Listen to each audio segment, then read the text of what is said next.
బూతులు తిట్టడం కాకుండా, ఇంట్లో ఆడపడుచులను తిట్టడం కాకుండా నిజమైన డిబేట్ ఏంటో చూపిస్తాం అసెంబ్లీస్ లో.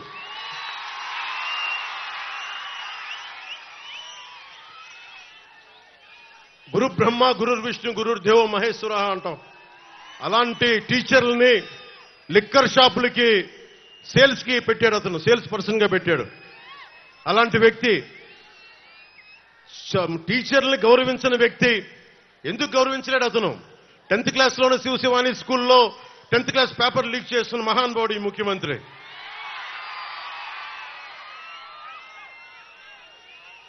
అంగన్వాడీ కార్యకర్తల్ని అన్యాయంగా కొట్టించాడు. ప్రామిస్ చేసి మీరు ఇచ్చిన వాగ్దానాలు ఏమైనాయి అంటే అంగన్వాడీ కార్యకర్తల్ని అమానుషంగా కొట్టించిన వ్యక్తి జగన్.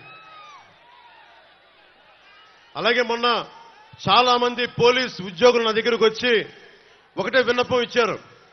మాకు సరెండర్ లీవ్స్ కానీ, టీఏలు కానీ, డిఏలు కానీ ఏ విధంగా మాకు రావాల్సిన వేజెస్ ఏవి మాకు రావట్లేదు, ఏ విధంగా మాకు రావట్లేదు.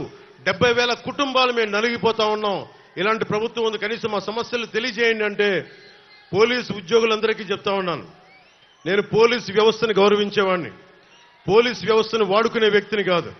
సో మీకు మేము మాటిస్తున్నాం, మేము రాగానే కానిస్టేబుల్ రిక్రూట్మెంట్, పోలీస్ రిక్రూట్మెంట్తో పాటు మీకు అందరు ప్రభుత్వ ఉద్యోగులకి కూటమి ప్రభుత్వం రాగానే 1 నుంచి 5 తారీఖు లోపు మీ ఉద్యోగాలు కానీ, మీ టీఏలు కానీ, మీ డిఏలు కానీ మీ ఖాతాల్లో పడిపోయేలాగా మేము బలంగా మీకు భరోసా ఇస్తున్నాం. ముఖ్యంగా రైతాంగానికి, కొలిపర్ల మండలంలో రైతాంగానికి కానీ, ఆంధ్రప్రదేశ్లో ఉన్న రైతాంగానికి కానీ మనం చాలా రిపేర్లు చేయాలి. చిన్న చిన్న చెక్ డ్యాంలు అవసరం, పంట కాలువలు పొడికలు తీయడం, లేదంటే చాలా తొందరగా పూర్తి చేయాల్సిన, తక్కువ డబ్బు వెచ్చించి కొన్ని పూర్తి చేయాల్సిన ఇరిగేషన్ ప్రాజెక్టులన్నీ కూడా వెంటనే పూర్తి చేయడానికి పూర్తి ఫోకస్ పెడతాం.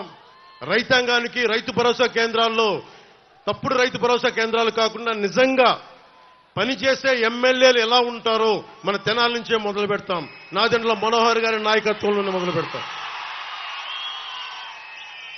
అన్ని కులాలకి నేను ఏ రోజు కూడా ఇక్కడున్న ఆడపడుచులకి, అక్క చెల్లెళ్ళకి, పెద్దలకి, ఇక్కడున్న యువతకి చెప్తున్నాను, ఒక్క కులాన్ని నమ్ముకొని నేను రాజకీయాలు చేయట్లా, ఒక మతాన్ని నమ్ముకొని నేను రాజకీయం చేయట్లా, ఒక ప్రాంతాన్ని నమ్ముకొని నేను రాజకీయం చేయట్లా.